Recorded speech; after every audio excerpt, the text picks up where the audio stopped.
Hello, BookTube. It has been a while, hasn't it? I checked, and the last video was like 2 months ago. And I would like to say that that's going to change and that I'll upload more regularly, but I don't know about all of you, but I dip into periods of melancholy and depression where it's just fucking hard to get out of bed, you know? Where even that is a heroic act almost. So that partially explains my inconsistent upload. And if anybody young is watching this, I'm in my 40s. If I may offer a piece of unsolicited advice, it's the thing or the things that are in the back of your mind that are, clawing away. And you're like, I'll deal with them later, right? You're just going to put them in your mental attic. The best advice I can give is the earlier you deal with them, the better. Because they don't go away. They'll never go away. But they don't just stay there. They haunt you in some form.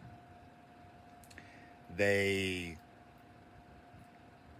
fester and debt accrues. And eventually, the festering mess becomes and the accumulated debt becomes so much that you have to deal with it. But it's an even bigger problem because, well, now you've got this rotten carcass up in your attic, and the debt collector, instead of having to pay $100, now the debt collector wants $100,000. You know, you might not know what I'm talking about. This might be a little bit similar to Carl Jung's The Shadow, which is often misunderstood. It's not. So Carl Jung's The Shadow is not the bad parts of you. It's the parts of you that you repress, that you refuse to acknowledge, that you don't like about yourself. And they control you. They're things you've pushed unconscious, and they control your decisions. You ever wondered why you did what you did? Why did I yell at my mom? Why did I yell at my dad? Why did I sabotage this relationship? What? That's the shadow. And it requires you to be very honest with yourself. And it's not going to be pretty. It's never pretty, because the people you criticize almost certainly are not as bad as you think they are. And you're almost certainly not as good as you think you are. So that's the first illusion to kind of dispel with. The fact that you're operating on something of being a quote unquote good person, but you're not as good as you think you are. We can see this we can see people's true form when they're put in extremis. There's a lot to be said for the Joker in The Dark Knight, in Christopher Nolan's The Dark Knight, in that interrogation room, when the Joker, taunts the one officer kind of guarding him, and he says, I knew your friends better than you did. That's probably correct. The Joker, through his violence, probably drew out who the real person was.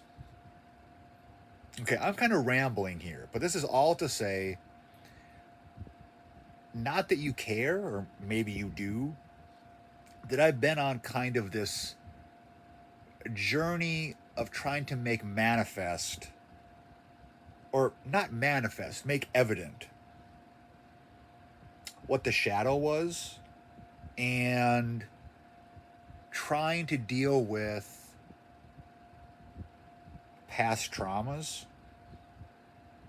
that linger, right? Uh, these wounds, they are deep. And sometimes you don't even know that you have them.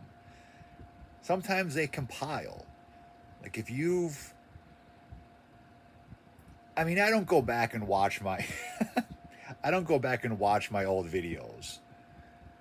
I don't, it seems too narcissistic to me. But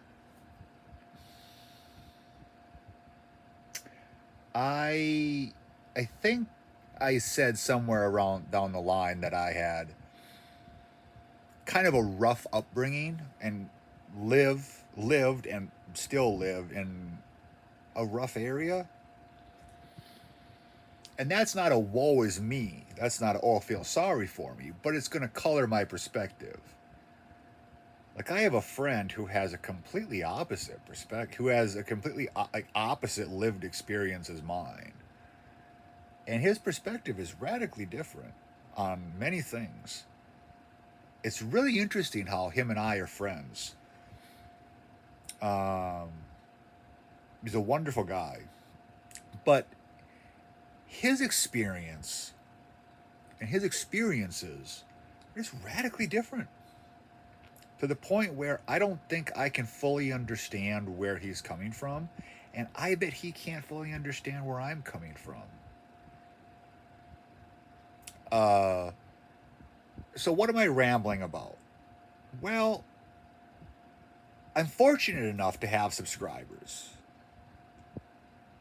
and I appreciate every one of them. I think it's like 30 or close to 30, and you know, to some that may be like, oh, that's nothing. I don't know. I anybody who wants to listen to me, anybody who takes time out of their day to listen, to spend the most valuable currency there is, which is time, on me running my mouth, I'm grateful for. And that's also part of why I haven't been posting. I don't know that I have. I don't know what insightful things I have to say. I want to.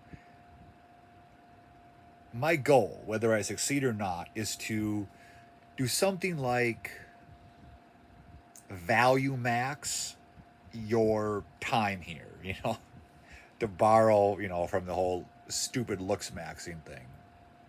I don't want to waste your time. And I want you to get the most bang for your buck, even though you're not paying me and I'm never going to ask you to pay me. I doubt I'm ever going to ask you to pay me. No, that's just not how I work. I still, like, time is important. You can't get that back. You just can't. Um, so that's why I've been gone. But I don't want this whole thing to be like a, oh, you know, that. Let's bring it back to books. This channel is probably going to be mostly a booktube channel. But I don't know. That might change. I may want to focus on more than just books. Probably not movies, because I don't really like movies. Some games, maybe, but I don't want to say that I've grown out of. I don't want to say that I've grown out of games, but for some reason, at least right now, they're not connected. They're not connecting with me. A couple months ago, I was like, this just doesn't feel right. And yesterday, I booted up for the first time Grand Theft Auto Online, and I was there day one for Grand Theft Auto 5.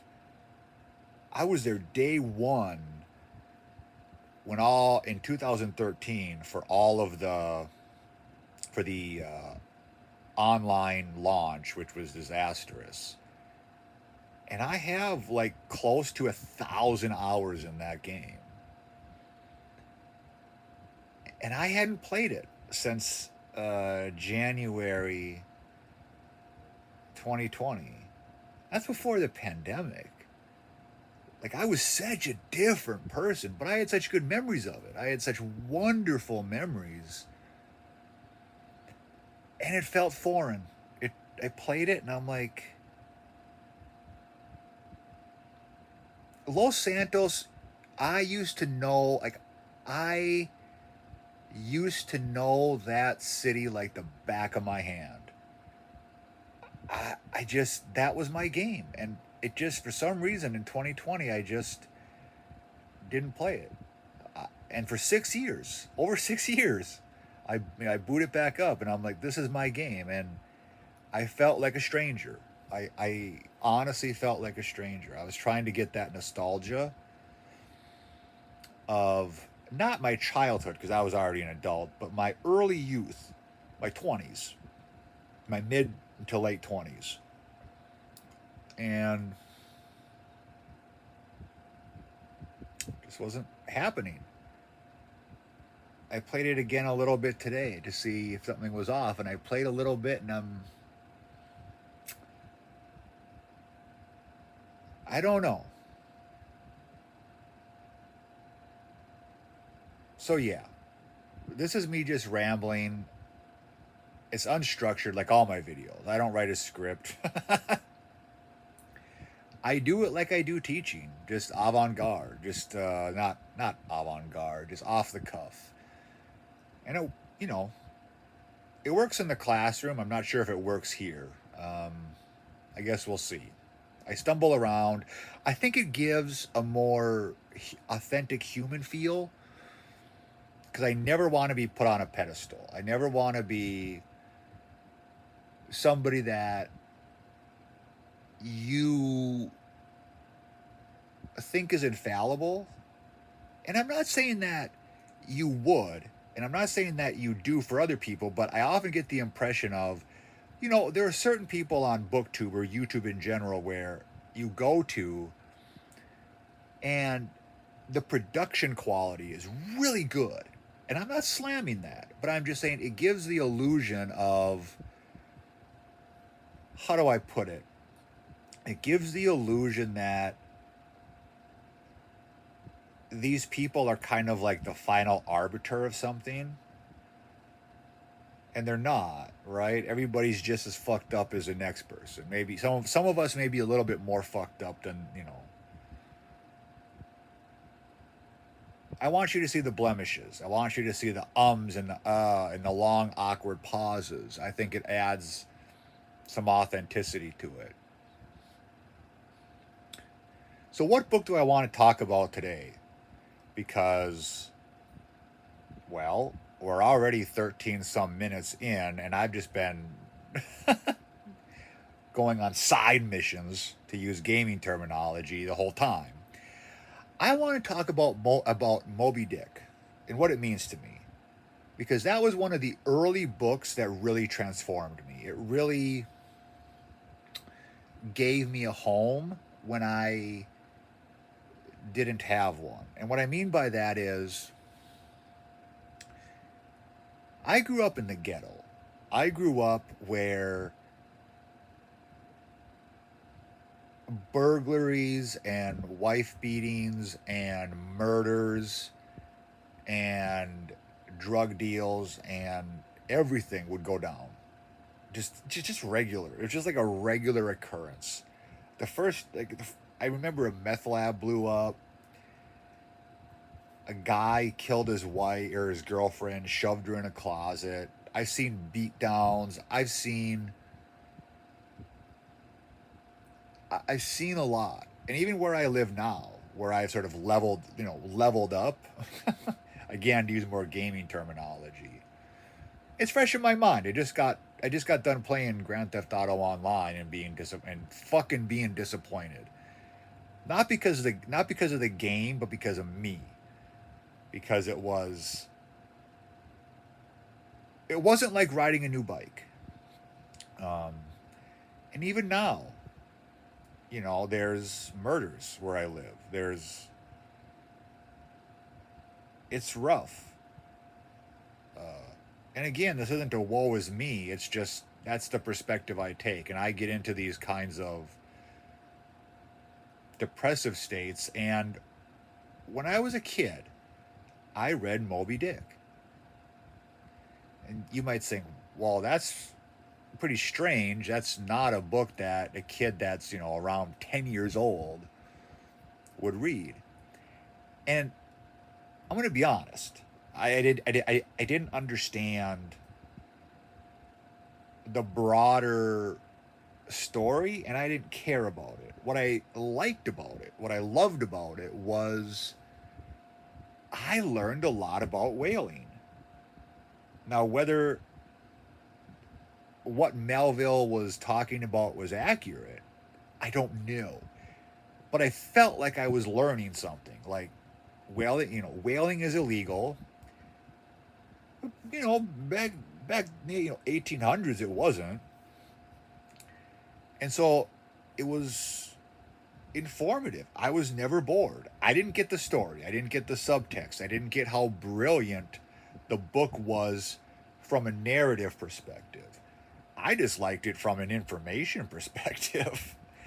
And I read it over and over again. I loved it. And that was what I would go to when the power would go out in our house, which happened, not infrequently. If there wasn't mine and my NES or my Sega Genesis, I'm a '90s kid, obviously, and or if I'm sick and I'm confined to my bed, or if I'm in a doctor's waiting room, that's what I read, and I read it over and over and over.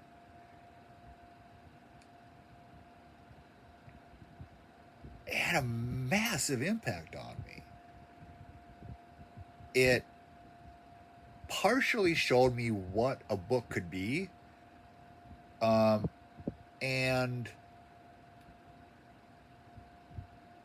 I don't know. It holds that special place. It was that it was that refuge from when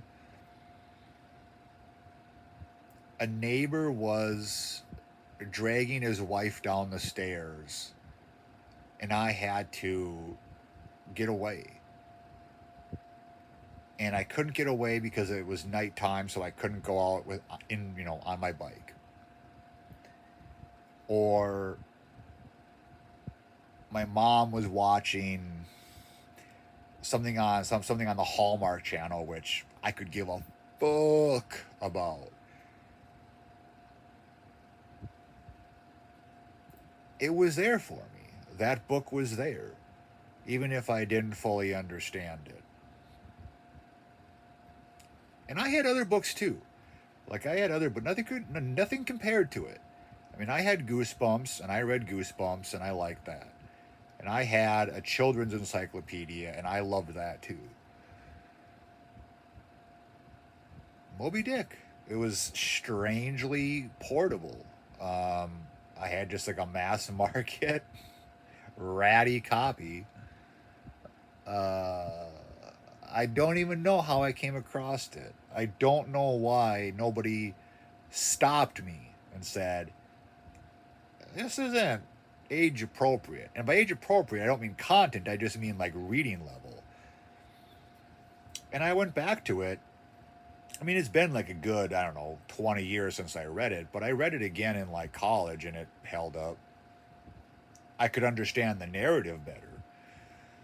But no, that's a book that transformed me. It showed, it gave me, it taught me things like the Discovery Channel and the History Channel used to do before all of the pseudoscience. It was another avenue of learning, I guess is what I'm trying to get at. I'm an American, so my education was very substandard. As I'm sure if you're an American now, it is.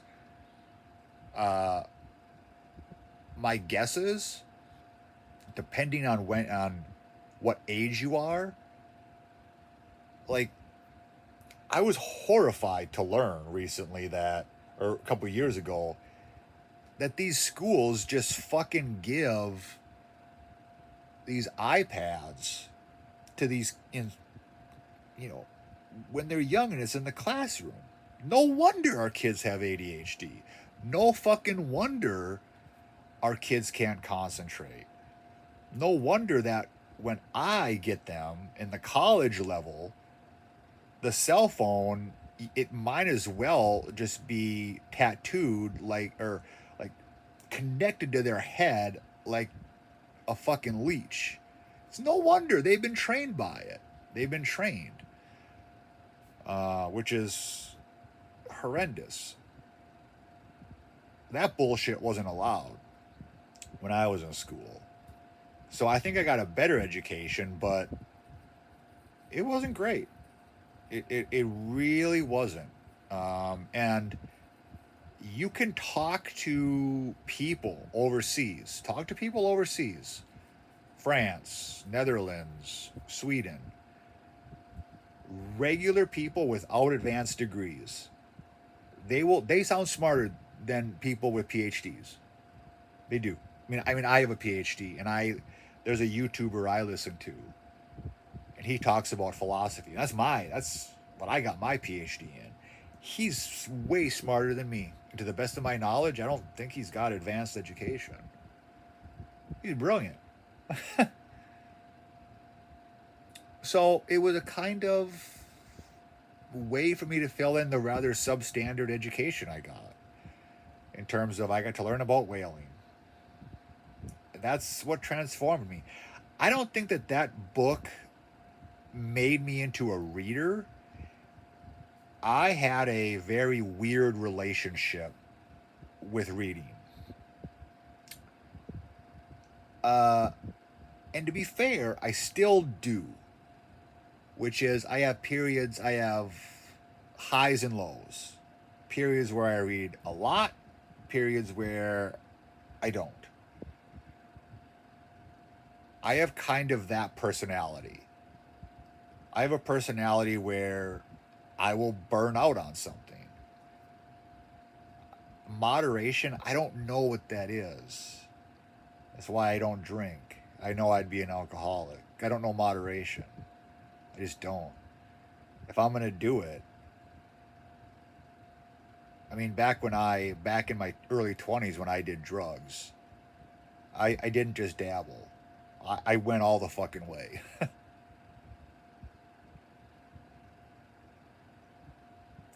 And so for me, reading has been a kind of boom or bust. As a kid, I had periods where I would devour Goosebumps books, and then years where I only read what the school said. And then high school reignited it for a couple years, and then in college I read other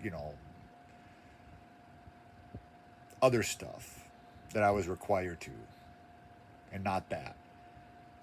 And then I had a year or two where I read more, and then I entered grad school, and then my reading for pleasure dropped off again, and then I graduated. So it goes in these booms or busts. So I don't want to say that Moby Dick transformed me into a reader, but it gave me a love of and an appreciation for the kind of dirtier jobs that people do. And it helped me never to look down on somebody for doing that. Because if you read Moby Dick, I don't think I'm giving away spoilers here. The life on a whaling ship was brutal.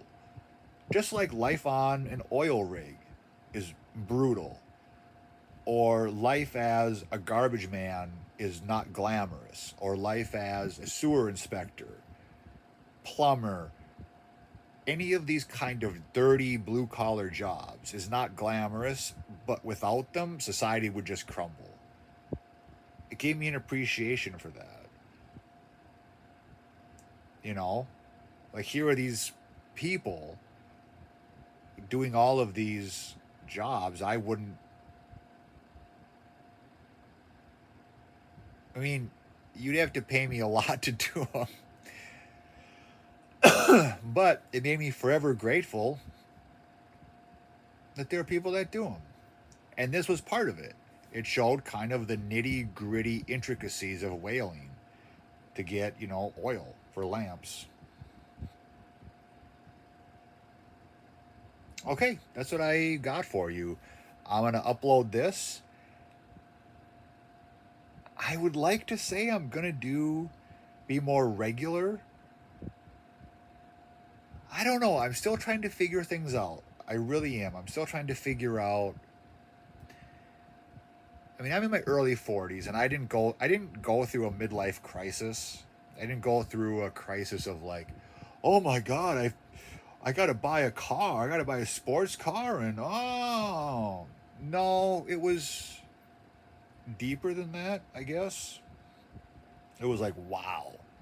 If I'm lucky, I'm at the halfway point of my life, and it's kind of going back through the bullshit.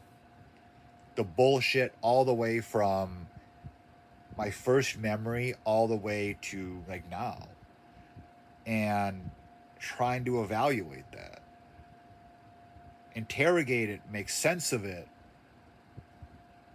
Shit that had festered in the attic, and the debt collector came for part of it. So I don't know how much I will upload. It may go another 2 months. I may go on a spree and do like 10 videos, and then I'll find my way eventually. And I'll find my groove. It'll click. Things will click, and then I won't even have to say it. You'll just know. So I'm stumbling around, and I appreciate all the support that I'm getting. All 30 of you, I appreciate the hell out of you. You didn't have to subscribe. You didn't. But you did. And for the people who watch, you don't have to watch, but you do. And I appreciate that. That means something I'm saying must resonate, which is wild to me. It's always wild to me. Like, even when I used to be in the classroom, and I'm temporarily not right now, but maybe my next video will be